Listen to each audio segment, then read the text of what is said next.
The heat in West Texas during the summer of 1847 wasn't just oppressive, it was vindictive.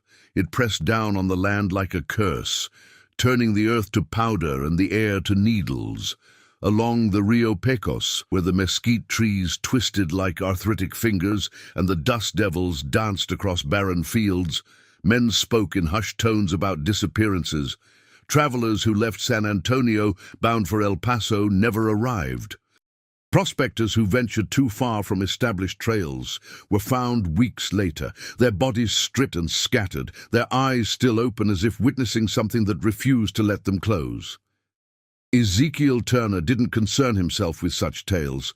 Fear was for lesser men, for those without the will to impose order on chaos. Turner was a farmer in name only. His true crop was dominion. His property stretched across 300 acres of scrubland that yielded more thorns than cotton, but he worked it with the fervor of a man proving something to God or perhaps to himself. Tell me in the comments which country you are from and what you thought of this story. And if this story made an impression on you, subscribe to the channel so you don't miss any future stories. He had come to Texas from Georgia 5 years prior, bringing with him 12 slaves, an iron will, and a reputation for cruelty that preceded him like a foul wind. The other settlers gave him wide berth. In the tiny settlement of Langtree, population 47 souls on a good Sunday, Turner was known but not welcomed. He attended church irregularly, paid his debts slowly, and treated his neighbors with barely concealed contempt. But it was his treatment of his property, both human and animal, that truly set him apart. "That man's got the devil in his blood," Martha Cooper Smith whispered to her husband one evening as they watched Turner drive his wagon through town, the wooden slats rattling, dust rising in angry clouds. "Mark my words, Henry, the Lord don't look kindly on such meanness." Henry Cooper Smith, a blacksmith who'd shoed Turner's horses more than once, just nodded and kept his eyes on his work. In West Texas, you learned early that some men were best left alone, their sins between them and their maker. Turner's farmhouse sat at the base of a low ridge, a squat structure of adobe and timber that seemed to hunker against the landscape rather than rise from it. Behind it stood a barn that leaned perpetually to the left as if trying to escape, and behind that, connected by a length of chain that could have moored a riverboat, was where Turner kept his greatest prize. The Apache warrior had been found 3 weeks earlier, half dead from a bullet wound in his side, collapsed near a dried-up creek bed 15 miles west of Turner's property. 2 of Turner's field hands had discovered him while searching for a missing calf. They'd nearly run when they saw the man's size. Even prone and bleeding, he seemed impossibly large, his frame suggesting something carved from the landscape itself rather than born from it. Turner had ridden out himself when word reached him, bringing rope and chains and 3 armed men. The Apache was unconscious, his breathing shallow, his bronze skin slick with fever sweat. Turner had stood over him for a long moment, his shadow falling across the warrior's face. "Look at the size of this one," Turner had said, his voice carrying the satisfied tone of a man who'd found money in the street. "Must be near 7 feet. Never seen an Indian this big. Probably worth keeping alive, at least for a spell." They'd loaded him onto the wagon bed like cargo, chains wrapped around his wrists and ankles. The wound in his side still oozed blood, staining the wooden planks. One of Turner's men, a nervous fellow named Pike, had suggested they just finish him, that keeping a wild Apache was asking for trouble. Turner had fixed Pike with a look that could freeze whiskey. "I decide what's trouble on my land, Pike. You got a problem with that. You can collect your wages and move along." Pike had gone quiet. Nobody ever collected wages from Ezekiel Turner and lived to spend them comfortably. The Apache had woken 2 days later in the barn, chained to a support post with enough slack to sit but not stand fully. Turner had watched from the doorway as consciousness returned to those dark eyes. Eyes that the other slaves would later describe as the color of a storm rolling in from the west. Deep gray, with flecks of something lighter, something that caught the light, like distant lightning. "You speak English, boy?" Turner had asked, though the man before him was clearly no boy. Even seated, even wounded, the Apache radiated a presence that filled the barn's shadows. No response. Just those eyes, fixed on Turner with an intensity that should have warned the farmer, should have sent him running. But Ezekiel Turner had spent 53 years believing that chains and will could conquer anything. "Don't matter if you understand or not," Turner continued, stepping closer. "You're on my property now. That means you're my property. You work, you eat. You cause trouble, you don't. Simple as that." The Apache's expression never changed. He didn't blink, didn't shift, didn't acknowledge Turner's words in any way. It was like talking to stone, to something elemental and unmoved by human posturing. Turner had smiled then, the kind of smile a cat gives before it plays with a caught mouse. "We'll see how long that pride lasts. A few weeks in the Texas sun, a few missed meals, you'll come around." They all do. But weeks had passed, and the Apache, whom the other slaves began calling Nantan after one of them overheard Turner's Mexican hand whisper the name, remained unchanged. He worked when forced, moving with an economy of motion that suggested strength held carefully in reserve. He ate what was given without complaint, but also without gratitude, and he never, ever spoke. The other slaves kept their distance. There was something about Nantan that unsettled them, something beyond his size or his silence. It was the way he would stop sometimes in the middle of a task and turn his head toward the western horizon, his body going absolutely still, as if listening to music only he could hear. It was the way his eyes would track the movement of hawks overhead, following their flight patterns with an intensity that suggested he was reading messages in their paths. It was the way the horses would refuse to approach him, how the dogs would whine and slink away when he passed. "That one ain't natural," said Moses, Turner's oldest slave, a man who'd survived 40 years of bondage through a combination of wisdom and invisible compliance. "Got something in him that don't belong in chains." "Everything belongs in chains if the chain's strong enough," replied Samuel, younger and still bitter with the injustice of his station. "Massa Turner just another fool white man thinking he can own the whole world."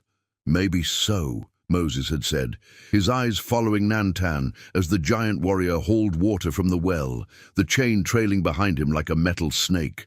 "But that one there, he ain't part of this world we in. He part of something older, something that was here before the white man, before any of us. You can see it in how he move, like he just waiting." "Waiting for what?" Moses had shaken his head slowly. "Nothing good for Massa Turner, that's for certain." Turner took particular pleasure in displaying his prize.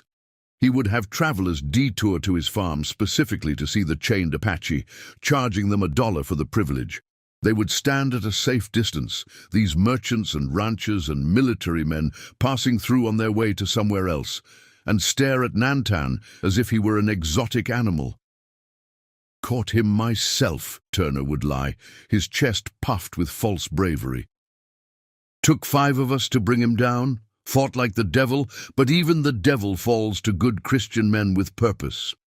Nantan would endure these exhibitions without reaction, his face a mask of granite, his eyes fixed on some distant point beyond the gawking visitors. But those who looked closely, and few did, might have noticed his hands, how his fingers would slowly clench and unclench, how the muscles in his jaw would tighten almost imperceptibly. The summer deepened, and with it came the kind of heat that drove men to madness. The Rio Pecos shrank to a muddy trickle. The mesquite trees seemed to huddle closer to what little moisture remained. Livestock died in the fields, too weak to even seek shade. And in the barn behind Turner's farmhouse, Nantan grew thinner but no weaker, his silence becoming something almost tangible, a presence that filled the space around him like gathering pressure before a storm. Turner's other slaves noticed changes, small things at first. The chain that held Nantan would sometimes be slack in the morning when it had been taut the night before, suggesting movement that shouldn't have been possible. Scratches appeared on the barn walls, marks that looked like symbols, or perhaps maps, drawn in something dark that might have been blood or might have been mud. And the sounds, low, rhythmic sounds that came late at night, like chanting or singing, but in a language none of them recognized, sounds that seemed to come from everywhere and nowhere at once. He calling to something, Moses whispered one night to the others as they huddled in their quarters. Calling to his people, maybe, or maybe to something else, something that listened. "You talking nonsense, old man," Samuel replied, but his voice carried no conviction. They'd all heard the sounds. They'd all felt the change in the air, like the pressure before lightning strikes. Martha Coopersmith's words proved prophetic in ways even she couldn't have imagined. The Lord might have been watching, but so was something else, something older than churches, something that remembered when the land belonged to different gods and different laws. On a night when the moon hung red and low over the horizon, when the heat still clung to the earth like a fever that wouldn't break, Ezekiel Turner made his final mistake. He had been drinking, which was common, and he had been losing money, which made him mean. He'd stumbled out to the barn, lantern swinging, to take his frustrations out on the only thing he could still dominate, or so he believed. The other slaves heard the shouting, heard Turner's voice raised in drunken anger, heard the crack of a whip, and then something else. A sound like chains under terrible stress, like metal crying out against force it was never meant to withstand. Then silence. The kind of silence that makes the air itself seem to hold its breath. And in that silence, somewhere in the darkness beyond the farmhouse, beyond the barn, out in the endless expanse of Texas scrubland, something answered. A sound like thunder, but thunder that walked on two legs. Thunder that had been patient. Thunder that was patient no more. The morning came slowly to the Turner farm, the sun rising reluctant over the eastern ridge, as if it too sensed something had changed in the night. Samuel was the first to emerge from the slave quarters, his body stiff from sleeping on the hard-packed earth floor, his mind already cataloguing the day's labors before his eyes were fully open. But when he stepped into the yard, his mental list scattered like cottonwood seeds in wind. The barn door hung open, swinging slightly on its leather hinges. That wasn't unusual. Turner was often careless about securing things, especially when he'd been drinking, but there was something about the quality of the opening, something deliberate, that made Samuel's throat tighten. And then there was the silence. No rooster crowing, no sounds from the animals. Just an oppressive quiet that pressed down on everything like wool soaked in water. "Moses," Samuel called, his voice barely above a whisper. "Moses, you need to see this." The older man emerged, followed by three others, Jacob, Ruth, and young Thomas, barely 15, but already carrying the broken-backed posture of someone who'd learned that the world had no mercy for people who looked like him. They gathered in a loose cluster, their eyes moving from the open barn to the main house, where Turner's bedroom window remained shuttered despite the growing light. "Where the animals at?" Ruth asked, her voice thin with confusion. "Can't hear nothing. No chickens, no pigs, nothing." Moses had already started walking toward the barn, his movements slow and deliberate. The others followed, though none of them could have explained why. It was as if they were being pulled by something, drawn toward whatever revelation waited in that darkness. The interior of the barn was wrong in ways that took a moment to fully comprehend. The support post where Nantan had been chained stood intact, but the chain itself lay in pieces on the ground, each link separated as cleanly as if it had been cut with tools, though the metal showed no signs of sawing or filing. It had simply parted, given up, released its burden, as if the bondage itself had decided to end. But that wasn't what made Moses stop breathing. Turner's lantern lay on its side in the corner, still burning low, casting dancing shadows across the barn walls. And on those walls, painted in something dark and viscous, were symbols, dozens of them covering every available surface. They seemed to move in the flickering light, to writhe and pulse with their own rhythm. spirals and lines and shapes that hurt to look at directly, that made the eyes want to slide away and focus on anything else. "Lord, have mercy," Jacob whispered. "What is all this?" "This is language," Moses said, his voice carrying the weight of certainty. "The Apache. This his writing, his prayer maybe, or his curse." Samuel moved closer to the symbols, squinting in the dim light. Some of them looked like animals, birds in flight, snakes coiled, something that might have been a bear or might have been a man standing on hind legs. Others were more abstract, geometric patterns that seemed to suggest movement, migration, the passage of something from one state to another. "He was telling a story," Ruth said suddenly. She'd always been the observant one, the one who could read meaning in the smallest gestures. "Look here." She pointed to a sequence of symbols that ran from floor to ceiling. "This here's a journey. See how it starts small and gets bigger? That's him. That's Nantan, starting as a boy and growing." They followed her finger as it traced the progression. The figures indeed seemed to grow, to expand, to take on more detail and complexity as they climbed the wall. And at the top, just where the barn roof began its slope, was a symbol larger than all the others, a man with arms outstretched, surrounded by what could only be interpreted as lightning, and beneath him, scattered like broken toys, were smaller figures that might have been men, or might have been something else entirely. "We need to find Massa Turner," Thomas said, though his voice suggested he already knew what they would find. They discovered the farmhouse first, or what remained of it. The structure hadn't just burned, it had been systematically destroyed. The adobe walls were cracked and crumbling as if something had struck them with tremendous force. The timber supports were snapped like kindling, scattered across the yard in patterns that suggested violence of a very specific nature. And the roof, the heavy wooden beam and tile roof that Turner had bragged could withstand any storm, lay in pieces, arranged almost artfully around a central point of destruction. The front door had been torn completely from its frame and now rested 50 feet away, embedded in the ground like a gravestone. "Nobody could do this," Jacob said, his voice shaking. "Not one man, not 10 men. This ain't natural." But Moses was already moving toward the ruins, his face set in grim determination. He'd seen evil in his life, seen cruelty and violence and degradation that would break most men's spirits. But this was different. This was something that transcended human evil, that operated on a scale that made human cruelty seem almost quaint by comparison. They found Turner in what had been his bedroom, or rather, they found what Turner had become.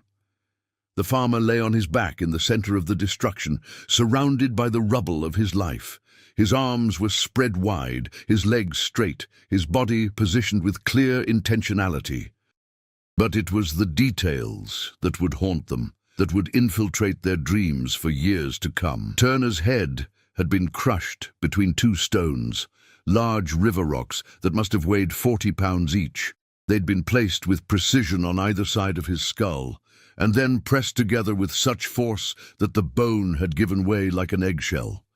His face was unrecognizable, a mass of pulped flesh and splintered bone, but his eyes remained open, staring upward with an expression that managed to convey both terror and resignation. His mouth hung open, and from it spilled Texas dirt. Good, red, West Texas dirt, packed so tightly into his throat and mouth and nasal passages that it was clear he'd either been suffocated by it or forced to swallow it in his final moments. His hands were clasped together on his chest, fingers interlocked in a parody of prayer, bound there by what looked like strips of his own shirt, tied so tightly that the fabric had cut into the skin. "Sweet Jesus," Samuel breathed. "Sweet, merciful Jesus." But Moses was looking beyond the body, his eyes scanning the destruction with the practiced gaze of someone reading signs. The walls hadn't just been broken, they'd been struck in specific places, load-bearing points that would ensure maximum collapse. The furniture wasn't scattered randomly, but arranged in concentric circles around Turner's body, like rings radiating from a stone dropped in still water. And most telling of all, Turner's gun cabinet stood open and empty, the weapons nowhere to be seen, suggesting that whatever had happened, the farmer had tried to defend himself. "He fought back," Moses said quietly. "Massa Turner, he tried. You can see it here." He pointed to gouges in the floor where something heavy had been dragged. "And here." His finger indicated scratches on the remaining walls, claw marks or finger gouges, signs of desperate struggle. "Didn't do him no good, though," Ruth said, her voice flat, emotionless. She'd been Turner's house slave, had endured his attention and his appetites, had scars on her back that told their own story. If she felt any pity for his fate, it didn't show on her face. Young Thomas had wandered toward the back of the property where Turner kept his livestock. His strangled cry brought the others running, their feet crunching through the debris of the farmhouse. The fences were destroyed, every post pulled from the ground and snapped in half. The animals were gone, all of them. 10 oxen, 30 chickens, a dozen pigs, Turner's prized riding horse, even the mule that had been too old and ornery to work, vanished. But they hadn't escaped. The tracks told a different story. Hoofprints and pawprints led away from the farm in a straight line, heading west toward the Rio Pecos and the territories beyond. They moved in single file, perfectly spaced, as if the animals had been herded with expert precision. And interspersed among the animal tracks were others, human footprints, but impossibly large, each impression sunk deep into the hard-packed earth despite the drought. "He took them," Moses said, and there was something like awe in his voice. "Nantan, he freed them all, freed himself, and freed every living thing on this property, took them away to somewhere better. Or somewhere worse for white folks," Samuel added, and despite the horror of the scene they'd just witnessed, several of them smiled at that. They stood in silence for a long moment, the sun climbing higher, the heat already beginning to press down on them. Somewhere in the distance, a hawk cried out, and they all turned instinctively toward the sound, toward the western horizon, where the tracks led, where Nantan had gone. "What we gonna do?" Thomas asked finally. "We gotta tell somebody, don't we? Gotta report what happened?" Moses considered this, his weathered face unreadable. They were slaves on a farm where the master had died violently. The authorities wouldn't investigate what happened. They'd investigate them. They'd look for someone to blame, someone to punish, someone to make an example of. The truth wouldn't matter. It never did. "We gonna bury him," Moses said finally. "We gonna bury Massa Turner proper, say words over him like Christian folks should, and then we gonna leave this place. We free now, whether the law say so or not. Ain't nobody coming back here to claim us, and ain't nobody gonna care about one dead white farmer in the middle of nowhere. Where are we gonna go?" Ruth asked. Moses looked west, toward where the tracks led, toward where Nantan had disappeared into the vastness of Texas. "East," he said. "We're gonna go east, toward civilization, toward other people. We're gonna walk until we find a place that don't know us, and then we're gonna be whoever we decide to be." "And what about him?"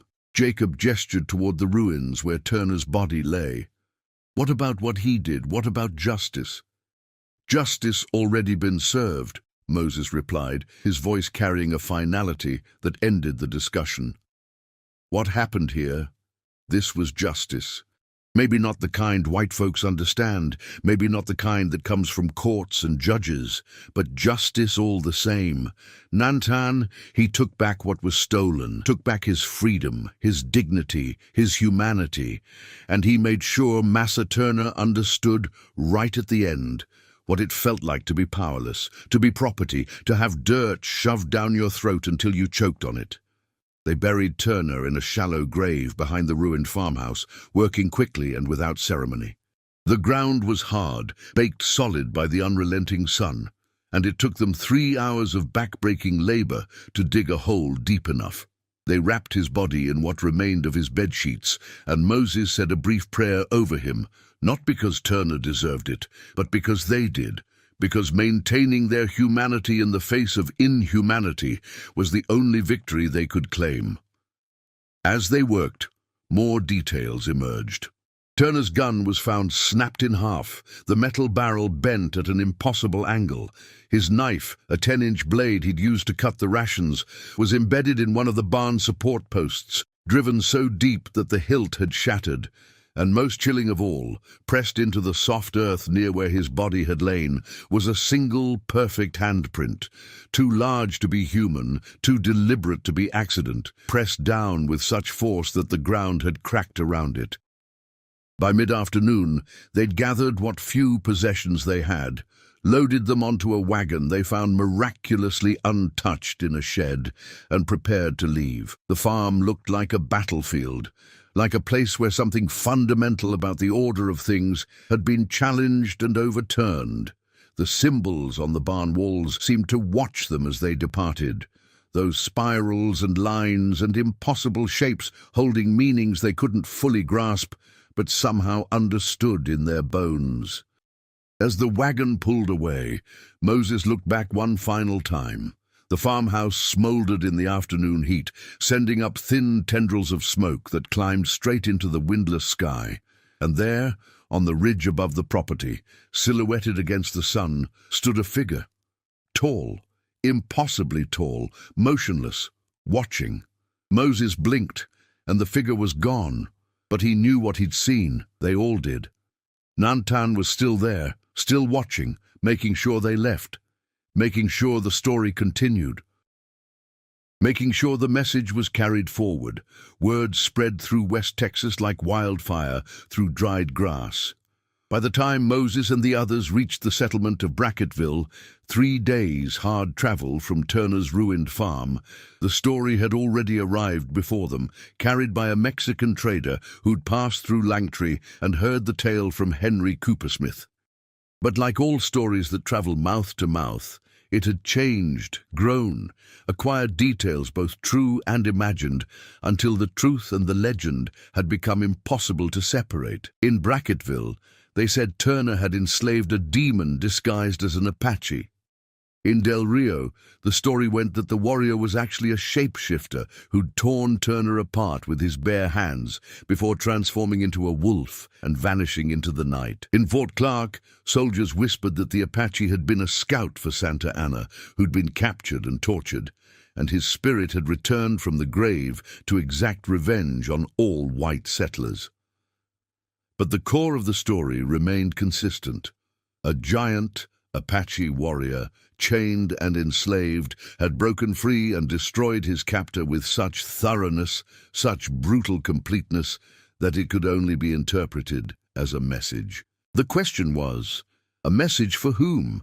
Colonel Marcus Hendricks of the United States Army, stationed at Fort Clark, heard the story on a sweltering August evening while sharing whiskey with local ranchers. A career military man who'd fought in the Mexican-American War and harbored no illusions about the brutality of frontier life.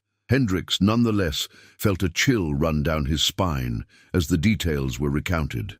7 feet tall, they're saying, reported James Donovan, a cattle rancher who claimed to have seen Turner's farm with his own eyes. And the destruction. Marcus, you wouldn't believe it unless you saw it yourself. Place looks like God himself reached down and smote it. God or something else, added William Trent, who owned property adjoining Turner's. I knew Ezekiel. Man was hard as railroad spikes and twice as mean. Takes something special to put fear in a man like that, and whatever did this, it put fear in him all right. You could see it in how he died, mouth full of dirt, hands pressed together like he was begging. Hendricks swirled his whiskey, watching the amber liquid catch the lamplight. You think it was really just one Indian? One man did all that damage? The ranchers exchanged glances. Finally, Donovan spoke, his voice low. I think it was something that used to be a man. Something that maybe gave up being a man when it got chained like an animal. I think we did something out there, Marcus. We pushed too far, took too much, and something pushed back. That's superstitious nonsense, Hendricks replied, but his voice carried less conviction than his words suggested. He'd been in Texas long enough to know that the land had its own rules, its own logic, that didn't always align with military doctrine or Christian theology. Maybe so, Trent said. But I'll tell you what ain't nonsense. The fact that Turner's not the only one. You heard about Jacob Stillwater. Hendricks hadn't, but he was about to. Jacob Stillwater had been a trader who operated between San Antonio and El Paso, dealing primarily in Indian artifacts, pottery, weapons, ceremonial items that he'd acquired through methods ranging from trade to grave robbery. He'd been found 2 weeks prior, 50 miles southwest of Fort Stockton, his wagon overturned and his body arranged in a manner that Trent described as ritualistic. They found him staked out in the sun, Trent continued, his voice dropping even lower. Arms and legs spread, stakes driven through his wrists and ankles. But here's the thing that'll make your blood run cold. There were objects arranged around him in a circle. Pottery shards, arrowheads, bits of ceremonial dress. All the things he'd stolen from burial sites over the years. And on his chest, carved into the skin, was a symbol. Nobody could tell me what it meant. But the Mexican soldiers who found him, they took one look and refused to touch the body. Said it was a mark of the thunder spirits, said whoever bore that mark had been judged and found wanting. Hendricks set down his whiskey glass with more force than intended. You're telling me we have a vigilante Apache warrior traveling around Texas, executing white settlers based on some kind of moral code? I'm telling you, we got something out there, Donovan replied. Something that's keeping score. And from what I hear, it's only targeting certain folks, people who've wronged the Apache in particular ways. Turner enslaved one, Stillwater robbed their graves, and there's others, Marcus. Others who've disappeared or been found dead in circumstances that don't make conventional sense. That night, unable to sleep despite the whiskey, Hendricks sat at his desk and compiled everything he'd heard. He was a methodical man, trained to see patterns, to understand tactics and strategy. And as he laid out the information, a picture began to emerge that troubled him deeply. Over the past 6 weeks, 7 men had died or disappeared in West Texas, all within a 100-mile radius of the Rio Pecos. 3 had been found dead, their bodies bearing signs of extreme violence, but also showing evidence of ritual or ceremony in how they'd been arranged. 4 had simply vanished, leaving behind abandoned campsites or homesteads with signs of struggle, but no bodies. What connected them, what made Hendricks's military mind recognize a pattern, was that each of the victims had a documented history of violence or exploitation toward Apache peoples. Turner had enslaved one. Stillwater had robbed their graves. Thomas Kingsley, found with his throat cut and his body left at the base of a sacred Apache mountain, had been part of a militia that had attacked a peaceful Apache village the previous winter. Edward Morrison disappeared entirely, had been a bounty hunter who specialized in tracking and capturing Apache scouts for the army. This wasn't random violence. This was targeted, intentional, strategic. And if the descriptions were accurate, if there really was a giant Apache warrior traveling the territory and exacting this revenge, then Hendricks was dealing with something unprecedented in his military experience. An individual who had declared war not on a nation or an army, but on a concept, on injustice itself. The next morning, Hendricks assembled a patrol of 12 men, all experienced soldiers who'd served in Indian territories. Their mission was ostensibly to investigate the deaths and disappearances, to restore order and ensure the safety of settlers. But Hendricks's actual instructions were more nuanced. "I want information," he told his second-in-command, Lieutenant William Foster, a young man from Massachusetts who still believed the world operated according to rules learned in books. "I want to know who this person is, where he's going, what his pattern is. I want to know if he can be reasoned with." Reasoned with, sir?" Foster's eyebrows climbed toward his hairline. "This man is a murderer. This man is a soldier," Hendricks corrected. A soldier who believes he's fighting a just war. That makes him different from a criminal, Lieutenant. That makes him dangerous in ways criminals aren't, because criminals can be scared or bought. Soldiers who believe in their cause don't scare and don't negotiate. They just keep fighting until they win, or they're killed. The patrol departed Fort Clark on a Tuesday morning, following a trajectory that would take them through the areas where the deaths had occurred. Hendricks stayed behind, but he received regular reports via courier. What those reports revealed painted a picture of a ghost, a myth, something that existed more in reputation than in fact. The patrol found tracks, impossibly large footprints that appeared and disappeared without logic, sometimes following roads, sometimes striking straight across impossible terrain. They found campsites that showed evidence of recent occupation, but contained no supplies, no equipment, nothing except a few bones from hunted animals, and more of those strange symbols carved into trees or drawn in the dust. They interviewed settlers, ranchers, Mexican farmers, anyone who might have seen something. And slowly, a more complete picture emerged. The Apache warrior had been seen by dozens of people over the past months, but the descriptions varied wildly. Some said he was 8 feet tall. Others put him at 6.5. Some reported he traveled alone. Others swore they'd seen him accompanied by wolves or hawks, or even by other Indians who appeared and disappeared like smoke. Some said he was naked except for traditional Apache clothing.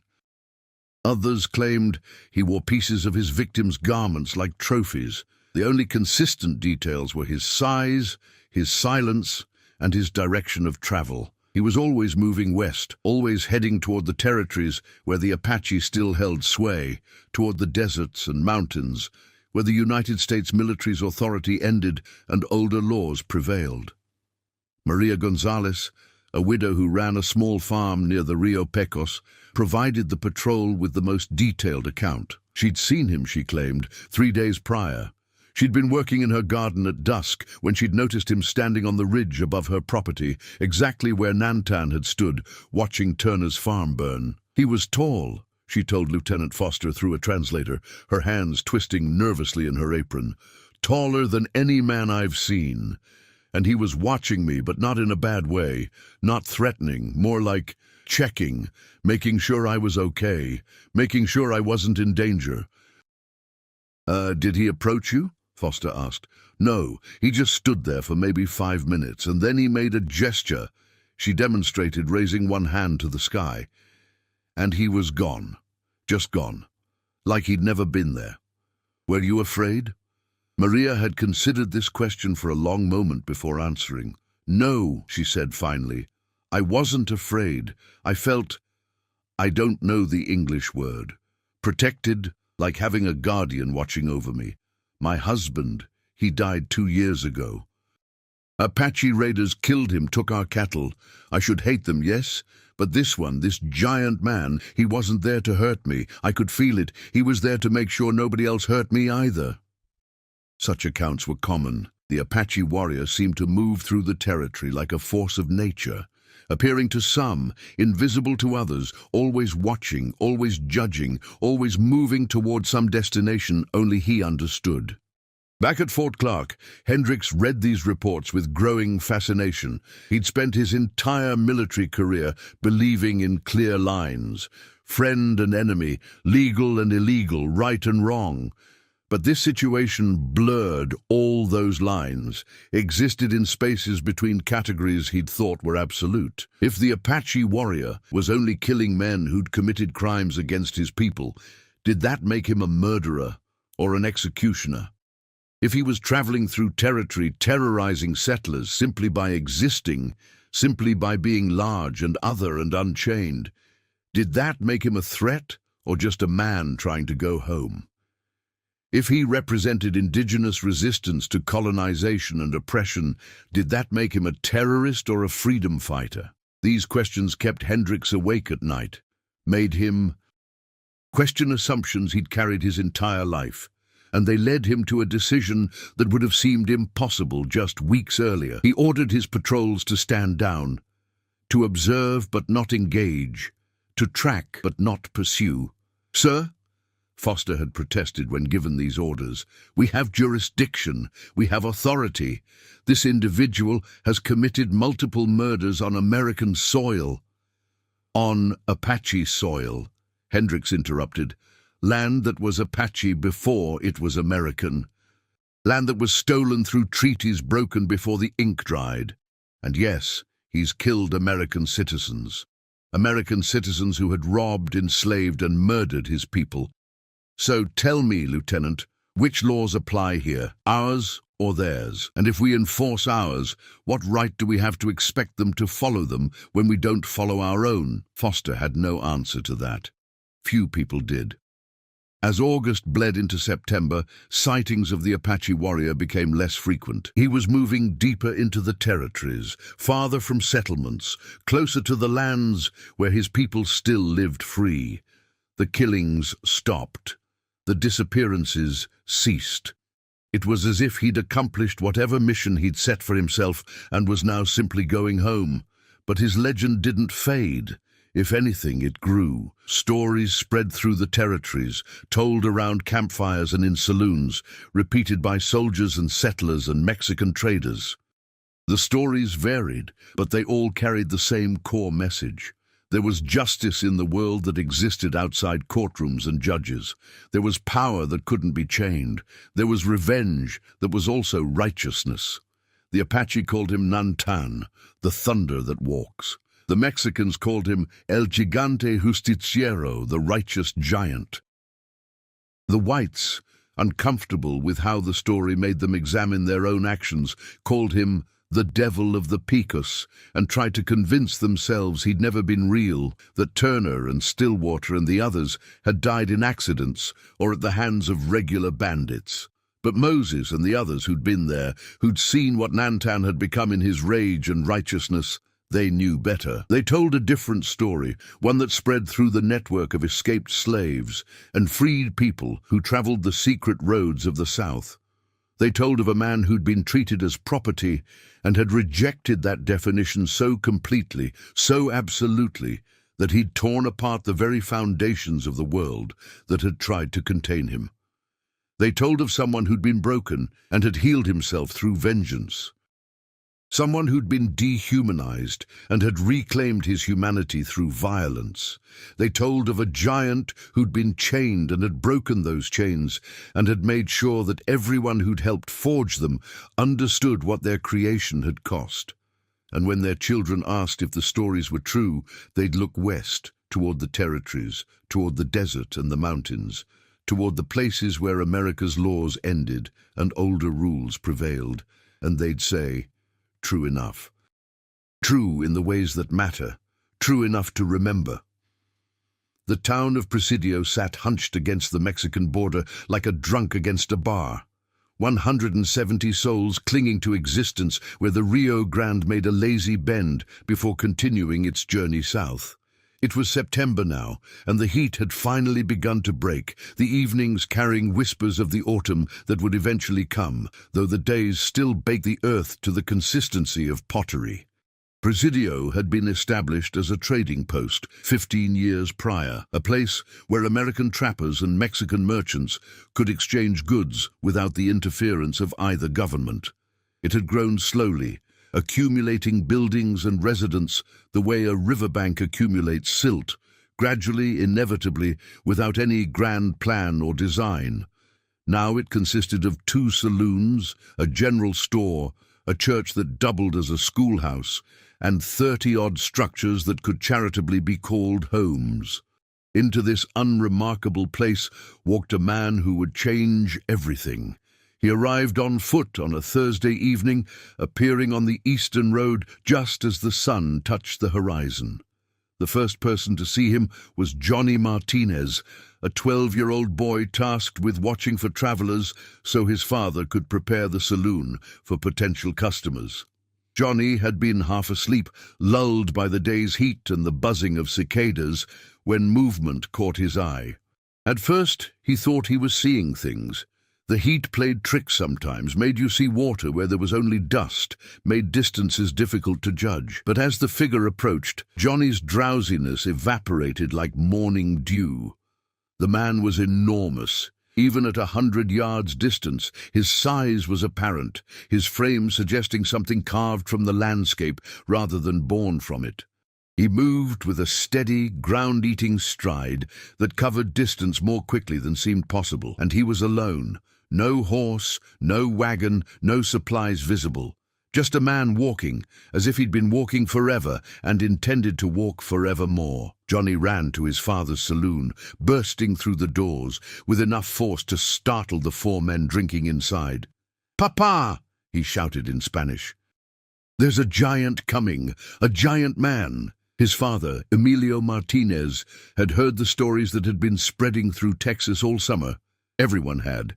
The tales had taken on mythic proportions, had been embellished and expanded until separating truth from fiction was impossible. But Emilio was a practical man, a man who'd learned that survival on the frontier required seeing things as they were, rather than as stories made them. "A tall man, you mean?" Emilio corrected gently, moving to the window to look. "Not a giant, just a tall—" The words died in his throat. The man had reached the edge of town, was passing the church, and in the failing light, his silhouette seemed to blot out half the sky. He had to be at least 7 feet tall, possibly taller, his shoulders so broad they seemed to belong to 2 men standing side by side. He wore remnants of Apache clothing, a breechcloth, leather leggings, and across his shoulders incongruously what looked like a military coat, though it hung open and appeared several sizes too small for his frame. But it was his bearing that truly arrested attention. He walked like a king, surveying his kingdom, like a general inspecting his troops, like someone who had nothing to fear because he'd already survived the worst the world could offer. His head was held high, his gaze moving systematically from building to building, person to person, cataloguing everything without apparent concern. "Sweet Mother of God," whispered one of the drinkers, a Texas ranger named Douglas Kent, who'd been tracking a horse thief through the area. "That's him, that's the one from the stories." "You sure?" asked his companion, another ranger named Sullivan. "Look at him, Sul. How many Indians you know that size? How many men, period, you know that size? That's the Apache they've been talking about, the one who killed Turner and the others." The 2 rangers instinctively checked their pistols, but Emilio moved between them and the door. "No trouble," he said firmly. "Not in my place. He walks past, we let him walk. He comes in, we serve him. But no trouble." "He's a murderer," Kent protested. "He's a customer," Emilio replied. "And you ain't the law here, Kent." "Not this far from Fort Clark. You want to start something, you do it outside, where my wife won't have to clean blood off the floors." The giant reached the saloon and stopped. For a long moment he simply stood there, looking at the building as if reading its history, from the worn wood and faded paint. Then, moving with surprising delicacy for someone his size, he ducked his head and shoulders and entered. The interior of Martinez's saloon fell silent. The 4 drinkers, Emilio, 2 Mexican workers who'd been playing cards in the corner, Johnny still clutching the doorframe, all of them froze, held in place by the sheer presence of the man who'd just entered their space. Up close, he was even larger than he'd appeared outside. His head nearly brushed the ceiling beams, his shoulders seemed to fill the entire doorway. But it wasn't just his size that commanded attention, it was his face. He was young, perhaps 25 or 30, though experiences had carved lines that suggested a much longer life. His features were sharp, aristocratic in a way that suggested lineage and heritage that predated European concepts of nobility. His eyes, those eyes that Moses and the others had described as storm-colored, moved across the room with the same systematic assessment he'd given the town. Noting positions, evaluating threats, understanding the space with the practiced ease of someone who'd learned survival in places where inattention meant death. When he spoke, his voice was surprisingly gentle, a low rumble that seemed to come from deep in his chest. "Water," he said in perfect English. "Please." The "please" broke the spell. Emilio moved to the bar, poured water from a pitcher, and set the glass on the counter.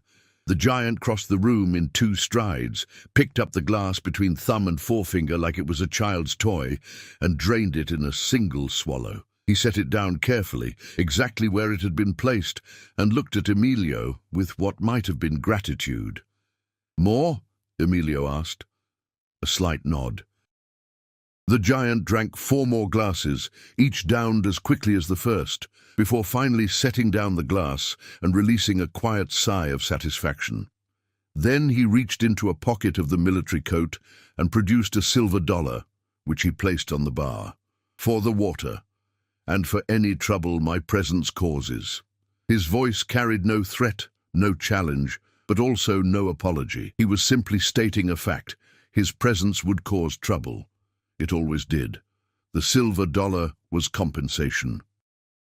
"No trouble here," Emilio said carefully. "You're welcome to water, welcome to rest if you need it." The giant's eyes moved to the rangers, who had their hands on their pistols but hadn't drawn. "These men are law?" he asked. "Texas Rangers," Kent spoke up, his voice steady despite the tension in his shoulders. "And you're wanted for questioning in connection with several deaths." Questioning. The giant seemed to consider the word, rolling it around like one of the water glasses. "Is that what you call it, when you've already decided someone is guilty?" "I call it following the law." "Which law? Yours or mine?" It was the same question Hendricks had grappled with, but hearing it spoken aloud by the man himself gave it different weight. Kent had no answer. The giant turned back to Emilio. "I mean no harm to anyone here. I'm passing through. By tomorrow's dawn I'll be gone. But if these lawmen decide to try stopping me, people will be hurt. I don't want that." "I suspect you don't either." "Where are you going?" Sullivan asked, speaking for the first time. The giant looked at him, and for a moment something like sadness crossed his features. "Home, or what's left of it. The desert beyond the border. The mountains where my people still live free. You're Apache. I am Nantan of the Lipan Apache, son of Broken Arrow, grandson of he who speaks with thunder. I am the last of my family line, and I am going home." The way he said it carried finality, a sense of journey's end that was almost palpable. This wasn't a man running. This was a man completing something, finishing a circuit that had been interrupted, but was now being closed. Kent and Sullivan exchanged glances. They'd been tracking outlaws and criminals for years, had developed instincts for when men were lying or hiding something.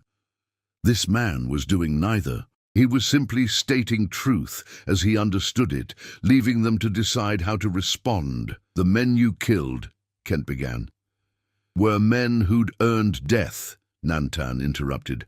"Turner enslaved me, chained me like an animal, displayed me like property. Still water robbed the graves of my ancestors, sold sacred objects to white collectors who wanted souvenirs of dead Indians. Kingsley led the raid that killed my family, burned our village, shot children as they ran. Morrison hunted my people for bounty money, brought in scalps and called it justice." He paused, letting the litany of crimes settle. "I gave each of them a chance to understand what they'd done. Gave them moments before the end to feel what their victims felt. Terror, helplessness, the understanding that no mercy was coming. If that makes me a murderer in your eyes, then I'm a murderer. But in the eyes of my people, in the eyes of the land itself, I am simply a man who balanced scales that had been tipped too long in one direction." The silence that followed was profound. Even the cicadas outside seemed to have stopped their buzzing, as if the whole world was listening. Finally, Emilio spoke. "You want food. You look like you haven't eaten in days." Nantan's expression softened slightly. "I can't pay for food. The dollar is all I have. The water is free, always has been. The dollar buys food if you want it." For the first time since entering, Nantan smiled. It was a small thing, barely a lifting of the corners of his mouth, but it transformed his face, made him look younger, less carved from stone and more formed from flesh. "Thank you, yes. Food would be welcome." Emilio disappeared into the back room where his wife cooked for the saloon's customers. The rangers remained tense, hands still on their weapons, but neither moved to draw. Johnny had crept closer, his child's fascination with the extraordinary overcoming his fear. "Are you really 7 feet tall?" the boy asked in Spanish.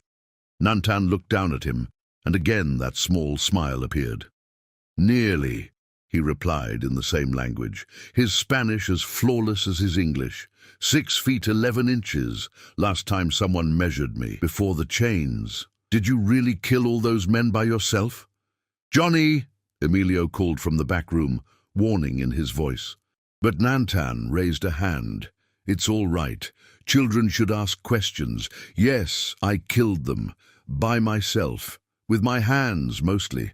Sometimes with their own weapons turned against them. I wanted them to understand that all their guns and knives and chains meant nothing when facing someone who had nothing left to lose."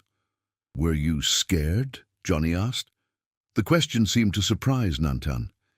He considered it carefully before answering. "Yes, every time. Fear is what keeps us alive, keeps us careful. Only fools and dead men don't feel fear, but I was angrier than I was scared, and anger is a powerful thing when you've earned the right to it." Emilio returned with a plate of food, beans, tortillas, roasted meat. Nantan accepted it with a slight bow of his head, a gesture of respect that spoke to upbringing and culture that white settlers rarely acknowledged Indians possessed. He ate slowly, methodically, taking time to chew and taste, someone who'd learned not to take sustenance for granted. As he ate, people began to gather outside the saloon.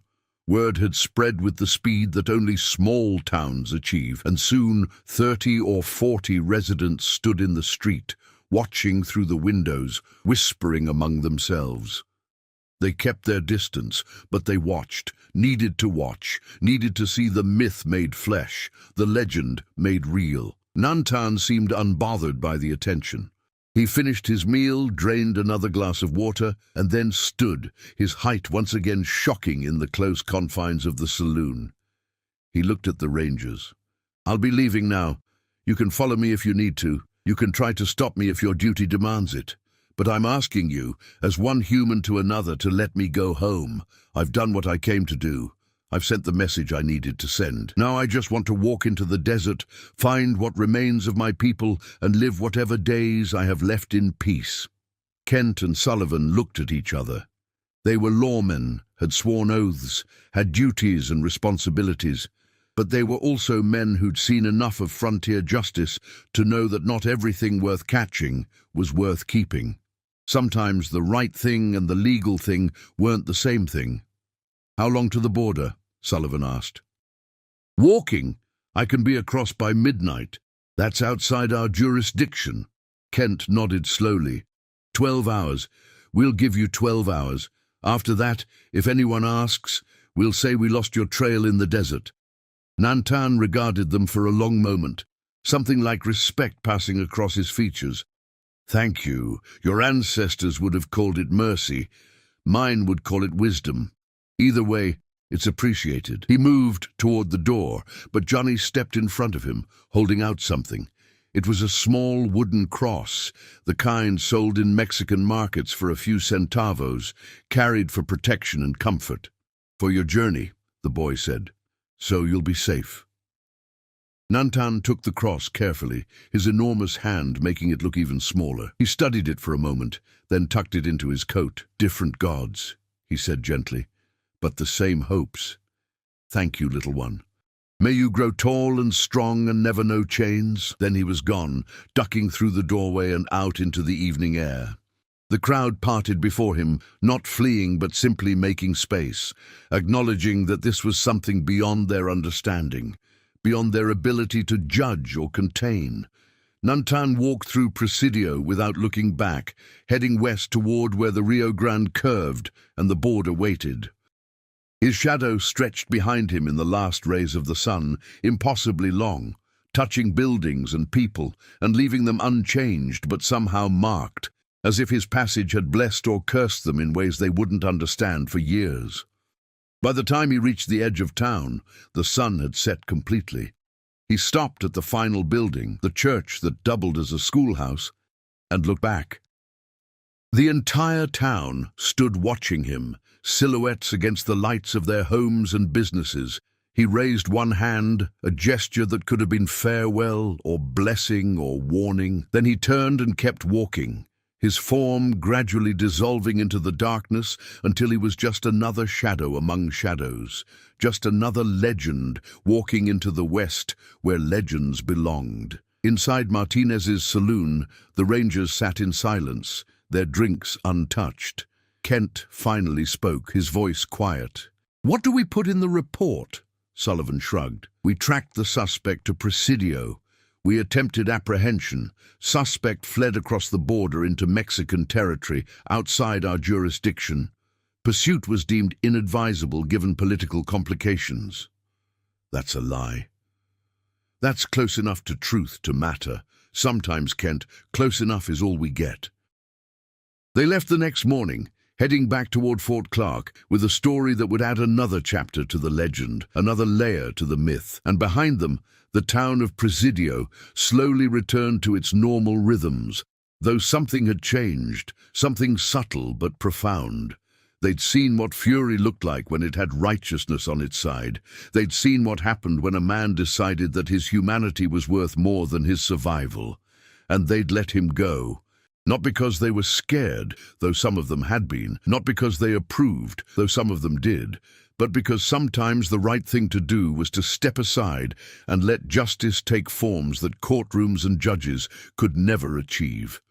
Nantan crossed the border that night, wading through the shallow waters of the Rio Grande under a sky so full of stars it looked like someone had spilled diamonds across black velvet. He climbed the far bank, stood for a moment looking back at the United States, at the land that had enslaved him and broken him and ultimately forged him into something new, something that existed between man and myth, between human and force of nature. Then he turned west one final time and walked into the desert, toward the mountains where his people still held on, toward whatever home meant for a man who'd become a legend, toward the end of a journey that had changed him in ways he was still discovering. The wind picked up, carrying his scent and his presence away, erasing his footprints as if the land itself was protecting him, hiding him, welcoming him back into spaces where white men's laws couldn't reach and older powers still held sway. And somewhere in that vast darkness, thunder rumbled, though the sky was clear and stars shone bright and no rain had fallen in weeks. The desert beyond the Rio Grande was a landscape that existed outside of time, a place where human concerns seemed small and temporary against the permanence of stone and sand. Nantan walked through it like a ghost, his enormous frame somehow at home in the vastness, his movements sure despite the darkness. He'd been born in these lands, had learned to walk on this earth, had absorbed its lessons through his skin before words had meaning. Coming back was like remembering a language he'd thought forgotten, but which had actually just been sleeping, waiting for him to need it again. By dawn, he'd covered 20 miles, moving with the steady, ground-eating pace of someone who'd learned to conserve energy, to move efficiently, to think of distance in terms of days rather than hours. The sun rose behind him, painting the eastern sky in shades of pink and orange that seemed impossible, that looked like the desert was bleeding light. Ahead, the Sierra del Carmen mountains rose in purple majesty, their peaks catching the first rays of sun and transforming into something ethereal, something that might have been mountains or might have been the dwelling places of gods. He stopped at a seep, a place where water emerged from stone, where life concentrated in a small green circle against the browns and tans of everything else. He drank deeply, refilled a canteen he'd taken from one of Turner's men, and rested for an hour while the sun climbed higher. Around him, the desert woke. Lizards emerging from the shade, birds calling their territorial claims, insects buzzing in what passed for morning coolness before the real heat arrived. As he rested, he thought about the journey that had brought him here, the chain of events that had transformed him from captive to legend. The memories were painful, like pressing on bruises, but he'd learned that pain that wasn't acknowledged just grew stronger, more poisonous. Better to feel it, understand it, and then release it. He'd been born Nantan, Thunder, because his mother had gone into labor during the worst storm anyone could remember, had delivered him while lightning split the sky and rain fell so hard it seemed the world might drown. The medicine man had declared it an omen, though whether good or ill had remained unclear. His father, Broken Arrow, had taken it as a sign that his son would be powerful, would carry the strength of storms in his blood. Broken Arrow had been wrong about many things, but not about that. Nantan had grown quickly, his size apparent from infancy, his strength emerging as he aged. By 12, he'd been as tall as most adult men. By 15, he'd topped 6.5 feet. By 18, when the soldiers came, he'd reached his full height and had earned status among his people as a warrior, though he'd never killed anyone, had only defended hunting parties from raiders and predators. The soldiers had come in winter, when the Apache villages were most vulnerable, when food was scarce and cold made people slow.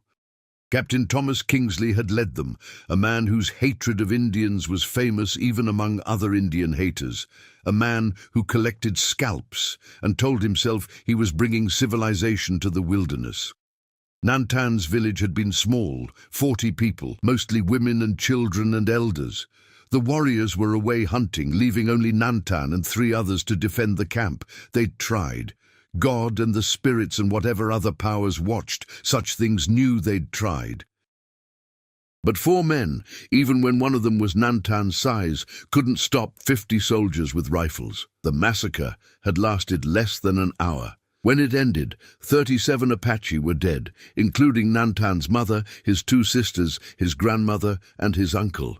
Nantan himself had been wounded, a bullet through his side that had cracked a rib and lodged near his spine. He'd fallen, had watched through dimming vision as Kingsley personally shot the 3 other defenders, had heard the screams of children being cut down as they ran. He should have died, would have died, if not for the soldier, Private Marcus Webb, barely 20, fresh from Massachusetts, and so horrified by what he was witnessing that his conscience had finally overridden his orders. Webb had found Nantan bleeding out, had dragged him into the mesquite, had covered him with branches and his own coat. "Stay quiet," Webb had whispered, his voice shaking. "Stay still, I'll come back. I promise I'll come back." But Webb hadn't come back. Couldn't come back. Kingsley had discovered what he'd done, had called it desertion and treason, had had him shot 2 days later and his body left for the crows. Nantan had learned this only later, much later, when he'd tracked Kingsley and heard the story from another soldier, one who'd been there and whose guilt had eaten at him until he'd needed to confess. Nantan had survived alone in the desert for 3 weeks, his wound slowly healing, his spirit slowly hardening into something new, something that had no name in either English or Apache. When he'd finally been strong enough to move, he'd traveled south, looking for other Apache, looking for some remnant of his people who might take him in. Instead, he'd been found by Turner. The farmer had been tracking a lost calf, had stumbled across Nantan, half-conscious by the creek, had seen not a man, but an opportunity. By the time Nantan understood what was happening, he'd been chained and loaded onto a wagon, too weak to fight, too wounded to run. And then had come the months of captivity, the days of being displayed like property, the nights of planning and waiting and gathering strength. The breaking of the chains had been almost anticlimactic. Nantan had been working on them for weeks, every night flexing and pulling, testing their limits, learning their weaknesses. The metal had been good quality, but no chain was stronger than the weakest link, and Turner had been sloppy, had used connecting rings that were slightly smaller than the main links, had created a vulnerability that patient testing had revealed. When the chains finally parted, on that night when the sky split with lightning and thunder rolled like drums, Nantan had felt something break inside him that was bigger than the chains, deeper than the metal. He'd felt the last restraints of his humanity snap, felt himself transform into something that existed between man and force, between person and principle. What followed had been methodical, even ritualistic. He'd freed the animals first. They were innocent, had done nothing to deserve captivity. Then he'd gone to the house where Turner slept, drunk and snoring, and he'd done what needed to be done. Not quickly, though that would have been easier. Not cleanly, though that would have been kinder.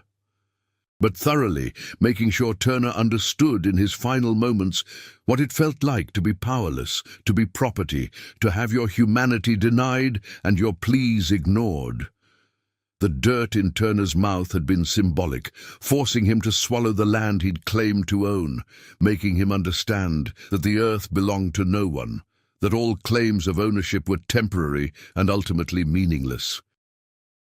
The stones crushing his skull had been practical, ensuring death but also sending a message about the weight of cruelty, about how the rocks themselves would rebel against injustice. After Turner, the others had been easier, not because Nantan enjoyed killing, he didn't, but because each death felt like righting a scale, like restoring balance that had been knocked askew. Stillwater with his grave robbing, Kingsley with his massacres, Morrison with his bounty hunting. Each of them had earned what they received, had spent years accumulating a debt that Nantan had simply collected. Now, sitting by the seep in the Mexican desert, Nantan wondered if it had been worth it. The revenge had been satisfying in the moment, had felt righteous and necessary, but it hadn't brought back his family, hadn't undone the massacre, hadn't changed the fundamental truth that his people were being destroyed, slowly or quickly but inevitably, by the expansion of white settlement. All he'd done was become a story, a legend, a cautionary tale that white people would tell each other to justify their fear of Indians and their conviction that Indians needed to be controlled or eliminated. He'd proven their point in a way, had shown them that yes, Indians were dangerous, yes, they were savage, yes, they would kill white men if given the chance, except that wasn't the real story. The real story was more complicated, was about cause and effect, was about actions having consequences, was about the difference between savagery and justice. But Nantan knew that nuance rarely survived the translation into legend. Stories simplified, complexities were shaved away until only the most dramatic elements remained. He would be remembered as the giant who killed farmers, not as the man who'd been enslaved, as the monster who'd crushed skulls, not as the survivor of a massacre, as the Apache devil, not as Nantan, son of Broken Arrow, grandson of he who speaks with thunder, last of his family line. The sun climbed higher, and Nantan resumed his journey. The mountains drew closer with each mile, their slopes becoming more defined, their canyons and ridges resolving from purple suggestion into brown reality. Somewhere in those mountains, if the stories were true, were the remnants of the Lipan Apache who'd managed to avoid capture or death, who still lived according to the old ways, who might welcome one more survivor into their dwindling numbers. He walked through country that became increasingly familiar as the day progressed, landscapes that triggered memories of hunting trips taken as a boy, of lessons learned from his father about reading signs and understanding weather and moving through the land without disturbing it. The memories were bittersweet, reminders of a life that had been possible once, but which now seemed as distant as the stars. By afternoon he'd entered the foothills, trading the flat desert for rising terrain, for slopes covered in pinyon and juniper, for air that smelled of resin and carried sounds differently than the open plains. He moved cautiously now, aware that he was approaching territory that might be watched, might be guarded, might contain people who would see his size and his scars and make assumptions before asking questions. He found the first sign at a place where 3 canyons met, a rock cairn with specific arrangements that meant something to Apache eyes, but looked like random stones to anyone else. The message was simple: friends welcome, enemies warned. Choose carefully. Nantan studied the cairn, noting details that told him approximately how long ago it had been built, which way the builders had traveled afterward, how many people had been involved in its construction. The stones were relatively fresh, maybe 2 weeks old, which meant people had been here recently, were likely still in the area. He rearranged 3 of the stones, creating a response. Son of broken arrow seeks shelter and peace. Then he continued up the middle canyon, moving slower now, keeping his hands visible, making enough noise that anyone watching would hear him coming. Surprising armed people who were on edge about intruders was a good way to get killed, and Nantan had survived too much to die from simple stupidity. He walked for 2 hours, climbing steadily, following a trail that was barely visible even to his trained eyes. The canyon narrowed, its walls rising steep on either side, the sky becoming a ribbon of blue overhead. And then, rounding a bend where water trickled from a crack in the rock, he found them. 23 Apache, survivors of multiple bands that had been decimated over the past years, gathered here in this hidden canyon where water and game were sufficient to sustain a small group. They looked up as he appeared, hands moving to weapons, bodies tensing for fight or flight. But then one of them, an elderly woman whose face was a map of wrinkles and whose eyes still held the sharpness of youth, stood and walked toward him. She stopped 10 feet away, studying him with an intensity that felt like it was looking through flesh and bone to something deeper. "Nantan," she said finally, her voice carrying absolute certainty. "Thunder that walks. We've heard your stories, heard what you did to the ones who hurt our people." "Grandmother," Nantan replied, using the term of respect for any elder. "I seek only shelter. I'm tired of fighting, tired of being angry. I just want to be among my people again, if you'll have me." The old woman smiled, revealing gaps where teeth had once been. "You think we'd turn away someone who did what you did? You think we'd refuse the man who made the white farmers scared to sleep at night? You're a hero, Nantan. You're what we all wish we could be, free and fearless and ready to make them pay." The words should have felt like vindication, like validation, like everything he'd done was worthwhile. But instead, they sat heavy in his chest, another weight added to all the others. Because he wasn't free, he was running. He wasn't fearless, he was scared of what he'd become. And he hadn't made them pay so much as added more bodies to a count that was already too high, that stretched back centuries and would continue forward who knew how long. But he didn't say any of this. Instead, he nodded, accepted the welcome, allowed himself to be led into the camp where food was offered and shelter provided and questions asked, that he answered as truthfully as he could, without destroying their image of what he represented. That night, sitting around a fire while stars wheeled overhead and the canyon walls held in warmth and conversation, Nantan listened to stories of survival, of resistance, of small victories won against impossible odds. And he realized that his own story, his own legend, was part of something larger, a narrative of a people refusing to disappear, refusing to be erased, refusing to accept that their time had passed. He was Nantan, thunder that walks, the giant who'd broken his chains and taken revenge on those who'd wronged him. But he was also just a man, tired and scarred and carrying memories that would never fully heal. Both things were true. Both things would remain true for however long he lived. And maybe that was enough. Maybe being a symbol for others, while remaining human for himself, was the only victory possible in a world that reduced people to stories, and stories to lessons, and lessons to weapons in ongoing wars. As the fire burned down and people drifted towards sleep, the old woman approached him again. "You'll stay?" she asked. "For a while," Nantan replied, "until they come looking. They'll come eventually. Men like the Rangers don't give up on legends. And when they come, I'll lead them away. I won't bring danger to people who've already suffered enough. And if they catch you," Nantan smiled, though there was no humor in it, "then I become a different kind of story. The giant who was caught, who was hanged or shot, who proved that even thunder can be stopped. But until then, I'll rest here. I'll remember what it's like to be among family. I'll pretend just for a little while that I'm still the boy who was born during a storm and who his mother hoped would grow strong and good." "You did grow strong," the old woman said gently. "Yes, but the good part—" Nantan looked up at the stars, at the infinite distance between here and there. That's still being decided.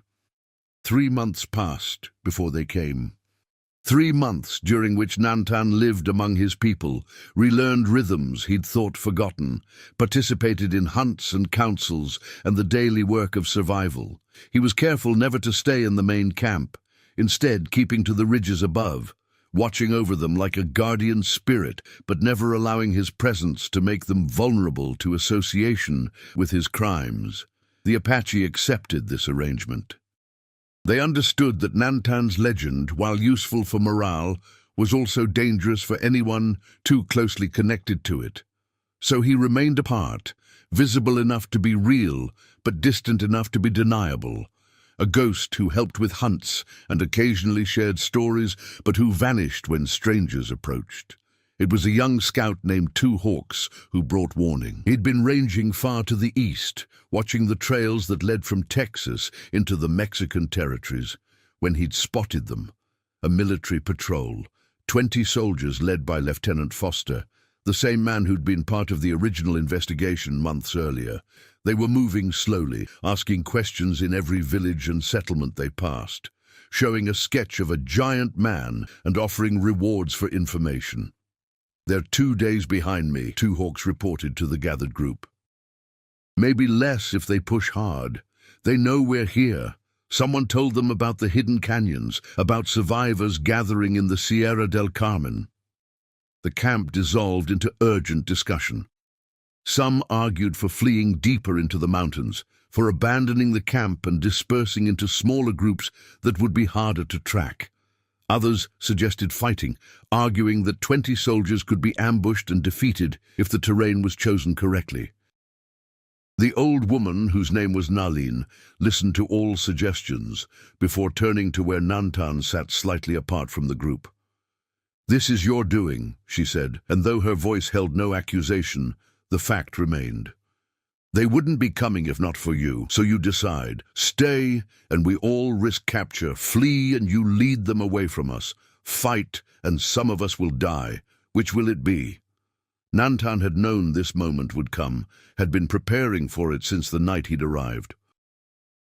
He'd made his choice then, had known what it would require of him. Standing now, his full height making everyone else seem small by comparison, he announced his decision. "I'll go to them. Alone.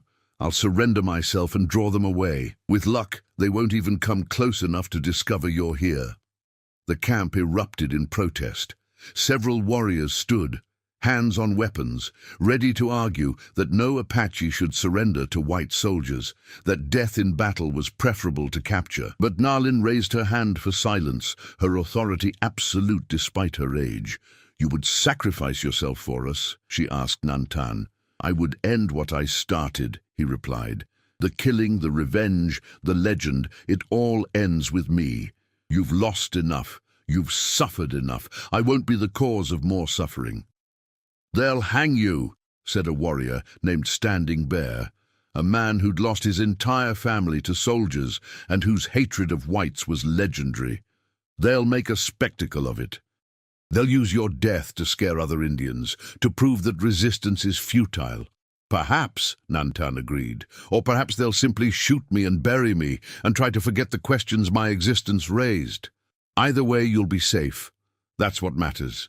He spent the next day saying farewells, though few words were needed.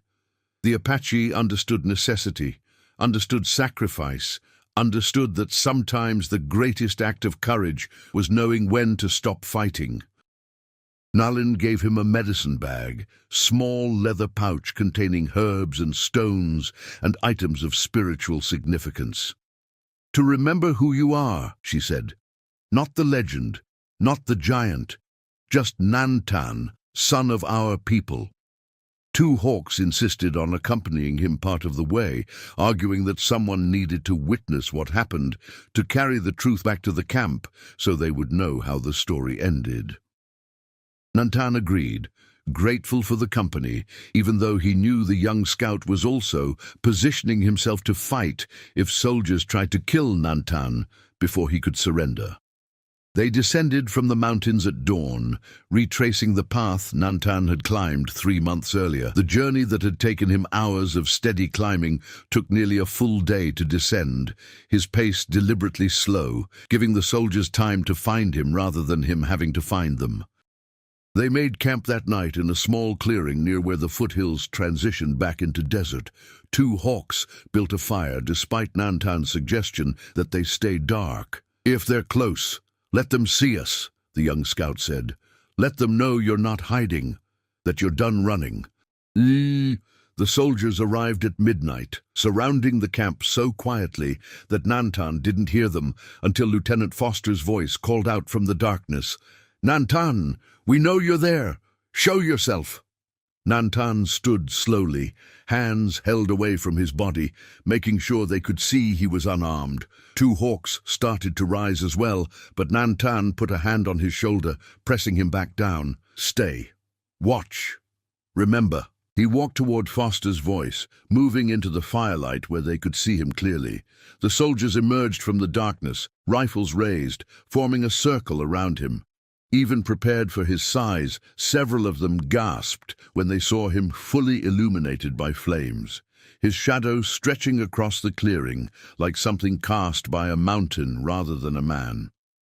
Foster stepped forward, his young face trying for authority, but succeeding mostly in looking nervous. "Nantan, also known as Thunder That Walks, you are under arrest for the murders of Ezekiel Turner, Jacob Stillwater, Thomas Kingsley, Edward Morrison, and others. You will be returned to Texas to face trial." "No trial," Nantan said quietly.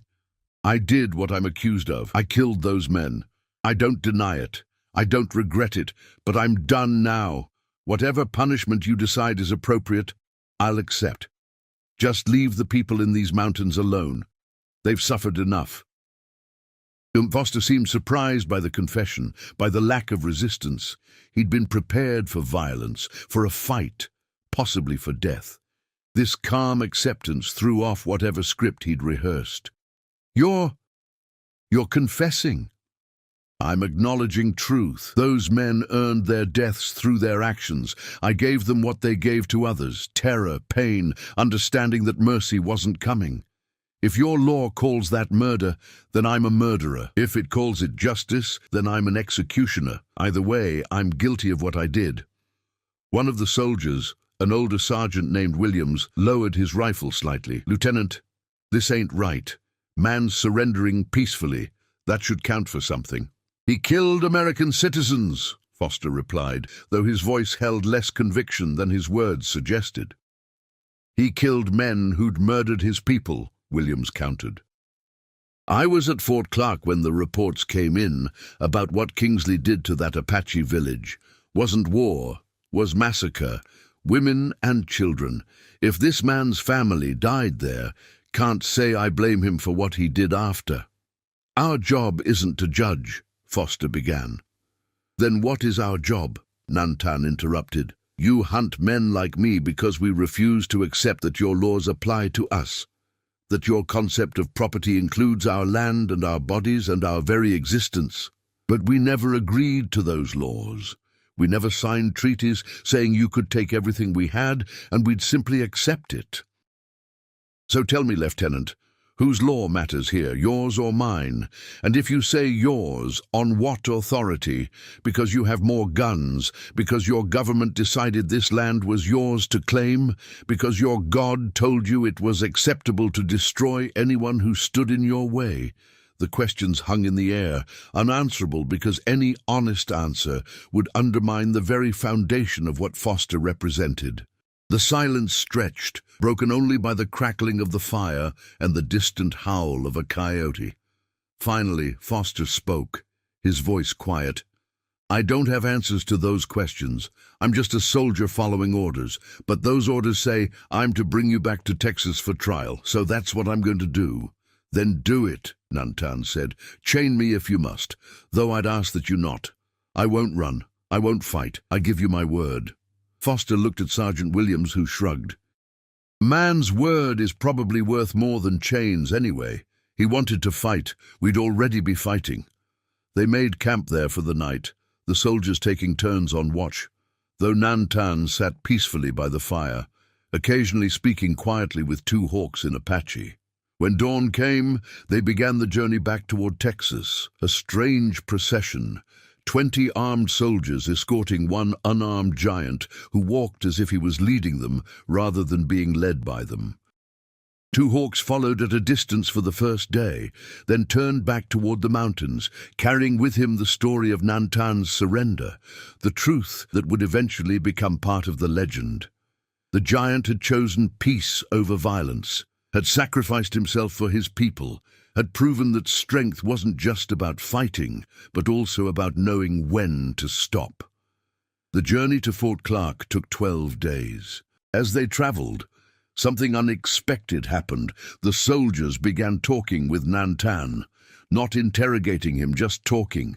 They asked about his people, about his life before Turner, about what it had been like to be displayed like property. And Nantan answered, honest and direct, painting a picture of a world the soldiers had never considered, a perspective they'd never been exposed to. By the time they reached Fort Clark, half the patrol believed they were escorting a hero rather than a criminal. The other half remained uncertain, caught between their orders and their growing understanding that justice was more complicated than they'd been taught. Colonel Hendricks met them at the fort's gates. He'd aged in the months since issuing his original orders, his hair grayer, his face more lined. He looked at Nantan for a long moment, then at Foster, then back at Nantan.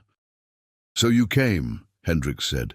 "I came," Nantan confirmed, "of my own choice, to end this. The territorial judge arrives next week. There will be a trial. You'll have an opportunity to defend yourself." "I don't need to defend myself. I need to explain. There's a difference." Hendricks nodded slowly. "Indeed there is. Indeed there is." They locked Nantan in the fort's stockade, though the chains they used were light and the guards were instructed to treat him with respect. Word spread quickly that the legend had been captured, that the giant Apache was imprisoned at Fort Clark awaiting trial. People came from miles around to see him, to stare through the stockade's bars at the man who'd become a myth. Nantan endured their attention with the same patience he'd shown for everything else. He sat in meditation most days, his massive frame somehow looking peaceful rather than threatening. When people asked questions, he answered. When they hurled insults, he remained silent. When children came, curious and unafraid, he would tell them stories about the desert and the mountains and the animals that lived there. The trial, when it finally happened, was a farce, and everyone knew it. The judge, a territorial appointee named Harrison Blackwood, had already decided the verdict before hearing any testimony. The evidence was clear. Nantan had killed multiple people. That he'd had reasons, that those people had committed crimes against his people, was deemed irrelevant. Murder was murder under territorial law, but Nantan was given an opportunity to speak before sentencing, and he used it wisely. "I don't ask for mercy," he said, his voice carrying through the packed courtroom. "I don't claim innocence. I killed those men deliberately, methodically, with full understanding of what I was doing. They earned those deaths through their own actions, through enslaving me, through robbing graves, through murdering children, through hunting my people for bounty money. But I'm not here to justify my actions. I'm here to bear witness, to make sure someone remembers that the violence you condemn me for was a response to violence committed against me and mine, that the justice you deny me was denied to thousands of my people. That the laws you claim I violated are laws we never agreed to, imposed on us by force and maintained through terror. Hang me if you must, shoot me, put me in prison for the rest of my life. But know this, I am not the first to resist, and I won't be the last. For every man like me you capture or kill, others will rise. Maybe not as tall, maybe not as strong, but carrying the same truth I carry, that being human means refusing to accept inhumanity, even when that refusal costs everything. I am Nantan, son of Broken Arrow, grandson of he who speaks with thunder, last of my family line. I will die as I lived, unbroken, unbowed, and believing that the chains you put on me say more about you than they ever said about me. The courtroom sat in stunned silence when he finished. Judge Blackwood cleared his throat, shuffled his papers, and pronounced sentence, death by hanging, to be carried out in 1 week's time. But something had changed in that courtroom, something subtle but profound. The people who'd come expecting to see a monster had instead seen a man. A huge, scarred, dangerous man, yes, but unmistakably human, unmistakably dignified, unmistakably something more complex than the simple savage they'd been taught to fear. The week before the execution saw an unexpected development. Petitions began circulating, signed by both settlers and soldiers, asking for clemency. Letters arrived at Fort Clark from as far away as Washington, some demanding Nantan be hanged immediately, others arguing for a pardon, most simply asking that someone pay attention to what his case revealed about territorial justice and treatment of indigenous peoples. Colonel Hendricks found himself in an impossible position. His orders were clear: execute the condemned prisoner. But his conscience, increasingly troubled, whispered that following those orders would make him complicit in something that history might judge harshly. The night before the scheduled execution, Hendricks visited Nantan in his cell. The giant sat in meditation, his enormous frame somehow peaceful in the small space. "I could let you escape," Hendricks said without preamble. "Could leave the door unlocked. Could look the other way while you slipped into the desert. Could report that you overpowered the guards and fled." Nantan opened his eyes, regarded the colonel with something like pity. "And then what? I spend the rest of my life running? More soldiers come hunting? More innocent people get caught in the search? No. This ends tomorrow. One way or another, it ends. You're not afraid of dying. I've been dead since the day they chained me in Turner's barn, since the day Kingsley murdered my family, maybe even before that. This," he gestured at the cell, at himself, "this is just making it official. Then what was the point? The revenge, the killing, the resistance? If it all ends with you hanged in a fort courtyard, what did it accomplish?" Nantan smiled, and for the first time since his capture, it reached his eyes. "It accomplished truth, Colonel. It forced people to see what they'd been pretending not to see. It made the invisible visible. It turned a nameless slave into Nantan, into thunder that walks, into a story that will be told long after both of us are dust. That's not nothing, that's everything." The execution was scheduled for dawn. Half the territory seemed to have arrived to witness it, packing the fort until guards had to turn people away. Some came from morbid curiosity, some came from hatred.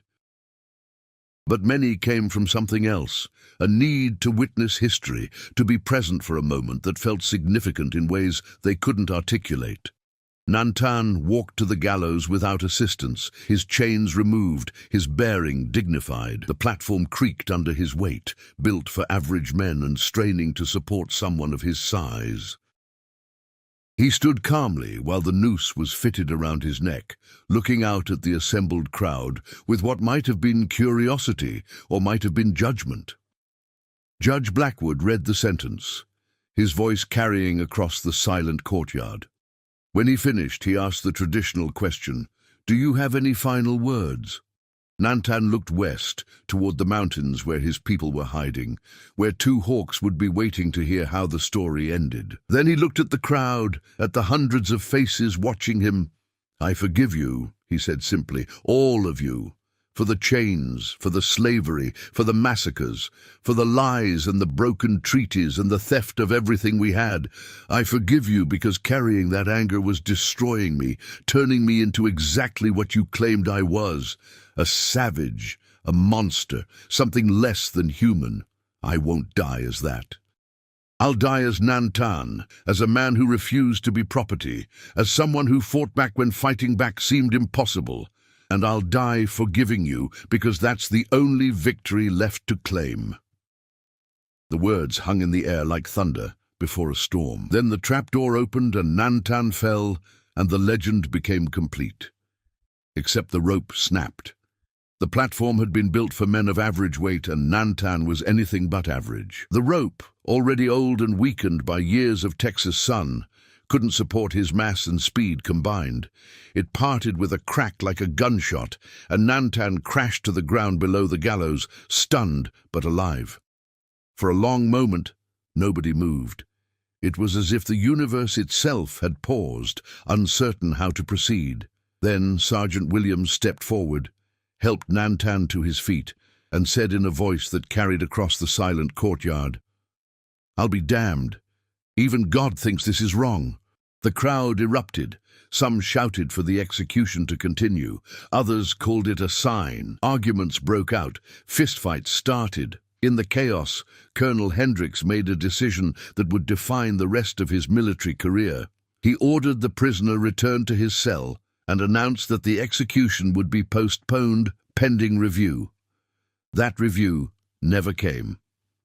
Over the following weeks, pressure mounted from unexpected quarters. Churches began preaching about redemption and mercy.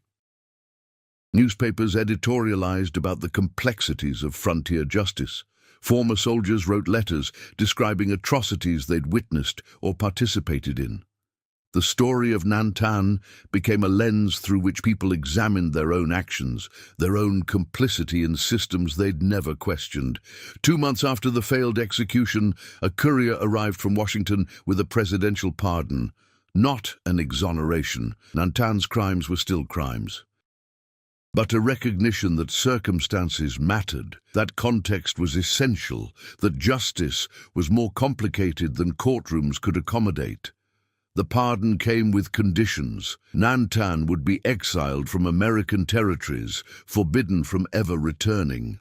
He would be escorted to the Mexican border and released into the custody of Apache representatives who'd agreed to ensure he caused no further trouble.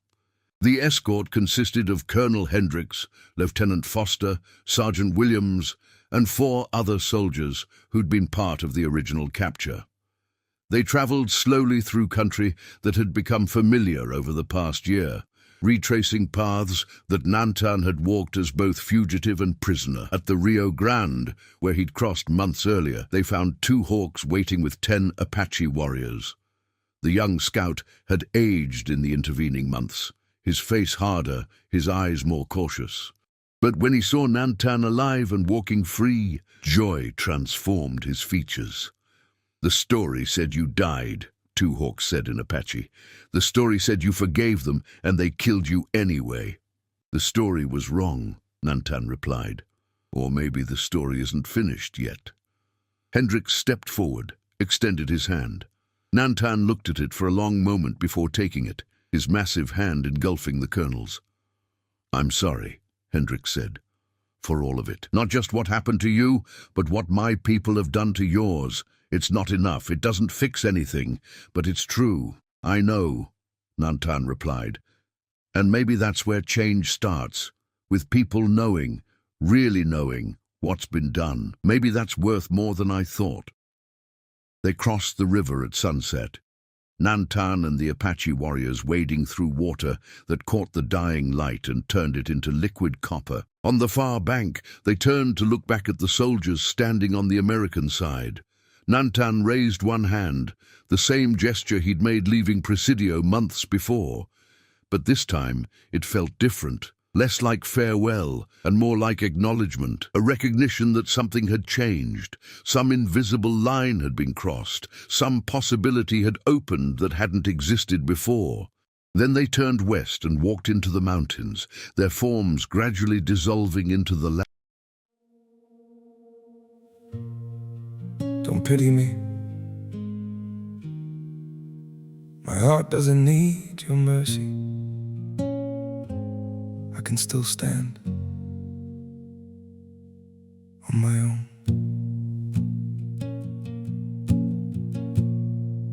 I was broken by your leaving, fell deeper than I thought I would. But pain has taught me how to heal now and survive what once I couldn't. You don't have to look back sadly, don't reach out with guilty hands. What you shattered made me stronger. Now I rise where I once collapsed. My heart doesn't need your pity, not another empty sign. I've got enough strength left within me to rebuild this life of mine. My feet are steady through this sorrow. I can stand through all the pain. You don't have to save me, darling. I'll learn to breathe again. I once begged for your affection. Now I've learned my worth in scars. And the man you left in pieces found his own way through the dark. My heart doesn't need your pity, not another empty sign. I've got enough strength left within me to rebuild this life of mine. My feet are steady through the sorrow. I can stand through all the pain.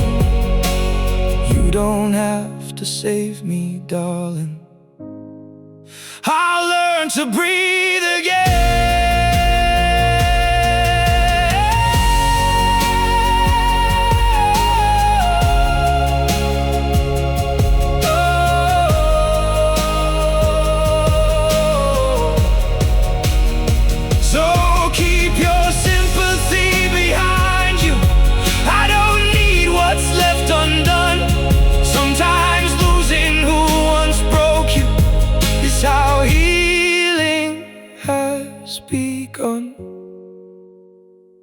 My heart doesn't need your pity, not another empty sign.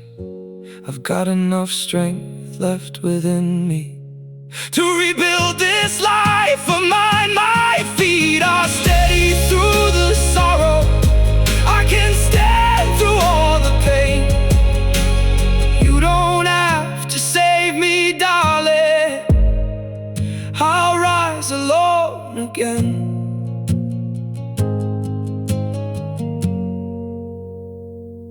I'll rise alone again.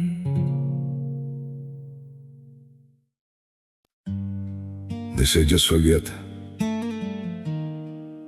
Move on like it's easy. But forgetting you feels like remembering someone I've never seen. I've been trying to erase you from the places in my mind, but the harder that I fight it, the more you're hard to leave behind.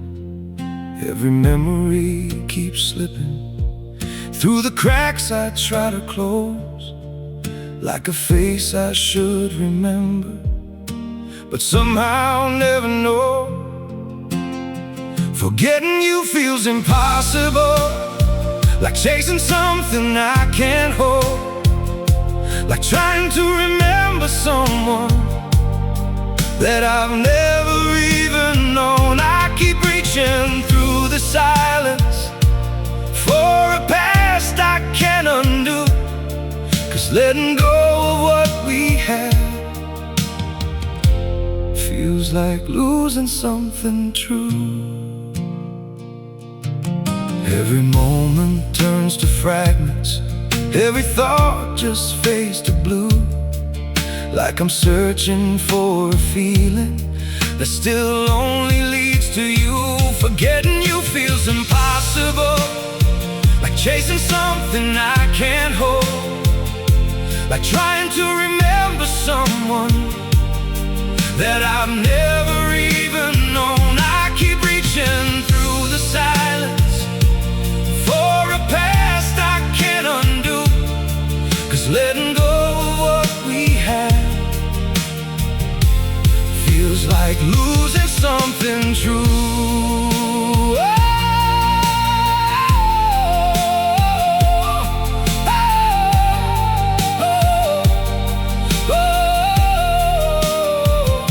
If I never met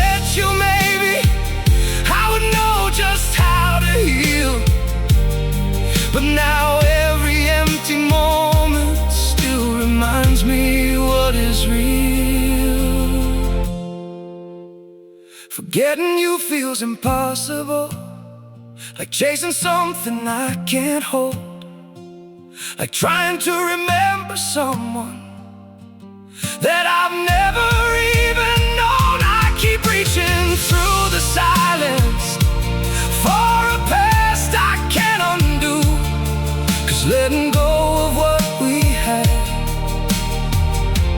feels like losing something true.